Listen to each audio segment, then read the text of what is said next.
you're a regular visitor of the Dirt Trax TV YouTube page, then there's a good chance you've seen content from Adrenaline Junkie on there as well. Well, it turns out that Julian's actually a local, and he's one heck of a good dude, so we invited him up to the Dirt Trax TV World Headquarters to talk with AJ and show us his customized RZR. Then we thought it'd be fun to let him take our 2020 RZR PRO XP for a good rip and get his impressions. This is your RZR. Tell me a little bit about it. Tell me what year it is and kind of how we got to where we are. Yeah, cool, man. Online, we kind of refer to it as the battle wagon because it's been through quite a few battles. It's a 2017 Polaris RZR Turbo. I got it brand new, and since then it's just kind of evolved. You can see there's quite a bit of hop-ups on it. By no means is it super extreme in comparison to some of the builds you'll see. But the number one thing in my mind when I build this thing is it's supposed to be reliable. When we go on like weekend trips, we're gonna do 300, 400 kilometers. We can't be breaking down 6 hours into a ride. So everything on here, it's a setup that works and it doesn't overstress the chassis. Yeah, well, bigger tires, then bigger axles, then bigger differentials. Yeah. So it's got all that, but kind of at the point where like when I'm out, I can still push it to the max and not worry about things breaking. 30s are a great size tire. I mean, truthfully, yeah, bigger can be better at times, but you're also going to sacrifice top end speed and acceleration and, well, top end, sorry, would be better, but acceleration you're going to sacrifice. I mean, it definitely, standing back and looking at it, the one thing that we've already talked about, it's not a trailer queen. Like you are running this thing and it shows. And I like it because it's, you know, the battle rig has battle scars. It's got a lot of scars. With that being said, it's got over 6,000 kilometers of trail use on it, all over the States, all over Northern Ontario. And it's taken some abuse. It's been rolled over about 3 or 4 times. It's not babied at all. I maintain it meticulously. Mechanically, it's very well maintained. Around the edges, she's a little rough. But you're using it? Yeah, I thought about repainting it a few times, and then everyone's like, no. Like, you're supposed to be proud of those battle scars. Yeah. I mean, you're using the vehicle for what it's meant to be used for. You're 6,000 K. I mean, and what some is that? things it's not. Yeah, like 4,500 miles on a side-by-side. That's a lot of running considering it's a 2017. It's only 3 years old. And no serious issues, really. In that 4,500 miles, it's been really bulletproof. So like drivetrain-wise, is everything stock besides axle? No, it's got Rhino 2.0 axles from Super ATV, which I've had on there for, those axles have over 2,000 miles on them. I haven't had any issues. It's got a Rhino heavy-duty drive shaft. It's got a Sandcraft RCR bulletproof front diff. So I've rebuilt the front diff. It's all billet inside. You're running stock on the motor though? Yeah, that's honestly the only thing I haven't touched is the engine. I've never found that I need more power for the kind of riding I do. The minute you start adding more power and messing with the clutching and stuff like that, you do trade off a little bit of reliability. What's the horsepower rating on 2017 was? Stock.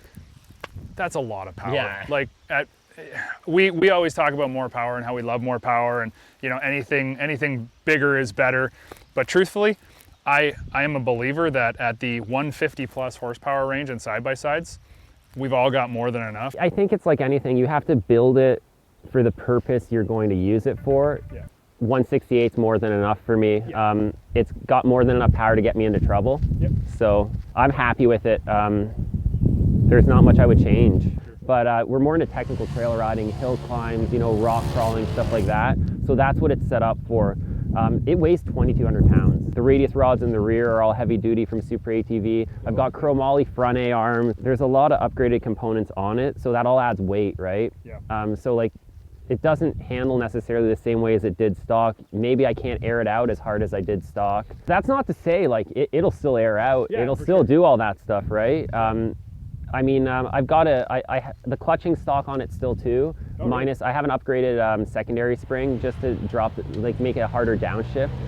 So it feels a lot better. It's just got a Boondocker secondary in it, and I've rebuilt the clutches once since I've had it in 6,500 kilometers. Just with like new sliders and stuff like that. So it works really well. It's geared really well. I like the way it functions. It crawls good. It rips high speed good. It's a really well-rounded machine, which is why I love the RZR platform. Yeah, it is. It's a good product. I mean, this is a great chassis. Truthfully, when they upgraded, they only outdid themselves. So it's not like this really There's nothing wrong. And you've upgraded it and updated it in a way that I think you did it for functionality. And truthfully, to me, that says a whole lot more because I'm the kind of guy who, you know, maybe 10 years ago, I would have been like, oh man, I want 35s on it and, you know, 18-inch rims or 20s from a truck. And now I look at it and I go, yeah, it looks cool, but none of that stuff's functional, man. I mean, there's a time you can and use place, this, right? There's this saying we always joke about: every race car is a show car. Not every show car is a race car. Fair enough. Right? Yep. So to me, I think it looks awesome. I love the scratches. I love the dents. It's all stories to me. I remember where I got them all. Yep. It doesn't take away from it. To me, it just shows you, you know, I bought this machine for a purpose, and every time I'm out there, I'm sending it, and you know what? And that's how I'm having fun. I don't care if I roll over and bend a door. I'll do my best to get it back to where it needs to be, but I don't care if it's dented. That's why I got it. Absolutely. So what, on the buggy, what's next? What's your plan? Obviously, I would love to upgrade to the newer one. The only two things missing in this thing that the new one offers to me really is I'd love the dynamic suspension. Great product. I think it's just amazing. It's a game changer. We talked about it earlier. It's almost like cheating. What am I going to do to this?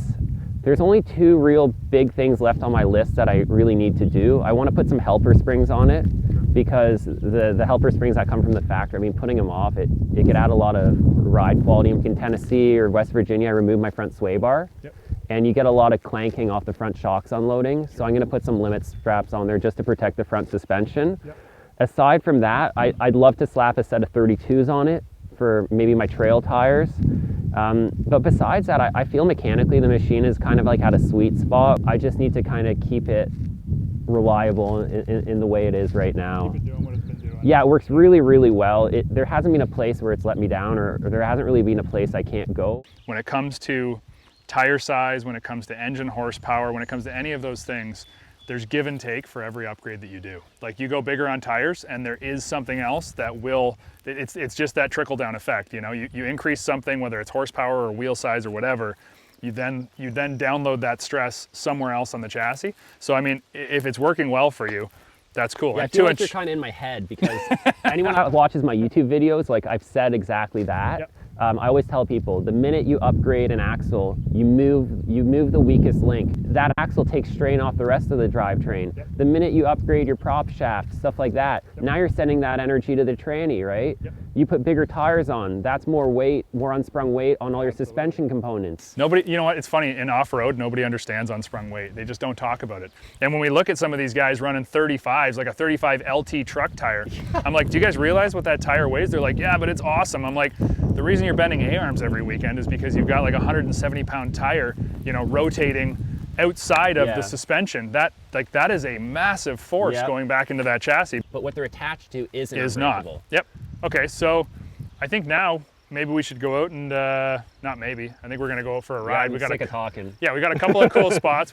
We got a cool little like sand pit area. I mean, there's not a ton of sand around here, but it's neat. And then a really cool kind of forest loop that'll get a bit more high speed and some more fun. Let me try that thing? Or? That was my thought. Yeah, if maybe I'll jump in yours, you jump in mine, and we'll kind of trade stories after we stop. Fair enough.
Julian, you've got the opportunity to ride the 2020 XP Turbo Ultimate, and you're smiling already, and you're giving it all away. What do you think? I mean, honestly, I mentioned to you earlier when we were kind of ripping, if it was any less, I'd be disappointed. Yeah. This is exactly what I expect out of Polaris. Yeah. Every time a new machine comes out, just when you think it can't get any better, they knock your socks off. Yep. And this thing's just, you can tell it's completely redesigned chassis. Everything about it is different. You sit lower. The active suspension, the dynamics is just unreal. I knew it was, and I've been in a machine with it before. This is my first time actually like laying into the throttle, sliding it around, and it's exactly what it's talked up to. It over delivers. It does stuff when you're going through a corner. You're like, it just handles and responds and reacts exactly the way that you want it to, without having to do any work. It just does it for you. And then I think the other key that you touched on was the power. I mean, your buggy is not soft in any way, shape, or form, but this just has something about it. It's more refined almost. It's like a smoother power onset throughout the whole power band. And that takeoff and that initial, I don't know if it's the dynamic softening and stiffening and doing what it does when you hit the gas, but it feels like that stretching arm feeling where you're like, whoa, this is taking off. You do have to hold on, and you know, you're saying how good the suspension is, but in those corners, as good as it is, you still have to like hold on to that wheel because it's trying to kick out. And I mean, mind you, we were both in two-wheel drive. I bet if I popped it into four, it would have been on rails. Yeah, it'll pull real hard up front.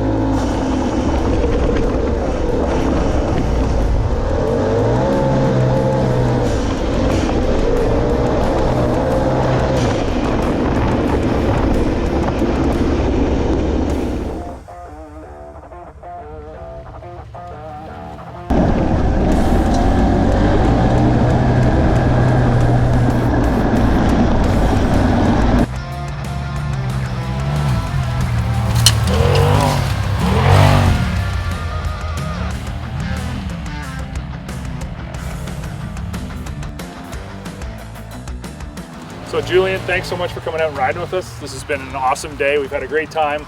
I'm glad we've been able to get you in the seat of the 2020 XP Turbo Dynamics.